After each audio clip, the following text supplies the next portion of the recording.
শ্রীবর্ধিতে মহাবতার ভগবান শ্রীকৃষ্ণের 5251তম 1432 বঙ্গাব্দ আবির্ভাব তিথি জন্মাষ্টমী উপলক্ষে শুভযাত্রা। SD Sohel Rana, staff reporter. শেরপুরে শ্রীবর্ধিতে মহাবতার ভগবান শ্রীকৃষ্ণের 5251তম 1432 বঙ্গাব্দ আবির্ভাব তিথি জন্মাষ্টমী উপলক্ষে দেশজাতি ও বিশ্ববাসীর শুভ মঙ্গল কামনায় শুভ পথযাত্রা অনুষ্ঠিত হয়।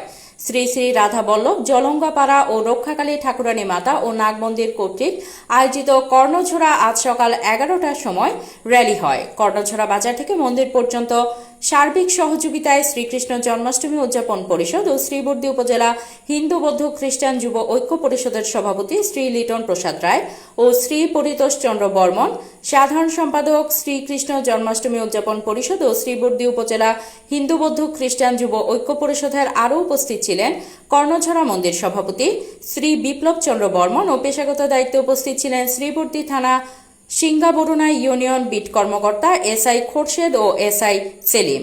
আরও উপস্থিত ছিলেন শ্রী অনন্ত চন্দ্র, শ্রী গণেশচন্দ্র বমন, শ্রী শিপন চন্দ্র বর্মন প্রমুখ।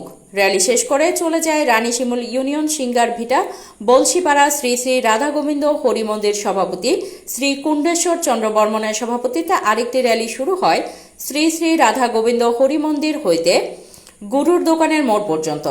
র্যালির সার্বিক সহযোগিতায় শ্রী লিটন প্রসাদ রায় ও শ্রী পরিতোষ চন্দ্র বর্মন। আর উপস্থিত ছিলেন মন্দির কমিটির সাধারণ সম্পাদক শ্রী সুবিলাস চন্দ্র বর্মন। উপস্থিত ছিলেন শ্রীবর্ধী থানার রানী শিমুল ইউনিয়নের বিট কর্মকর্তা এসআই হাবিবুল্লাহ ও কনস্টেবল মাজেদ প্রমুখ।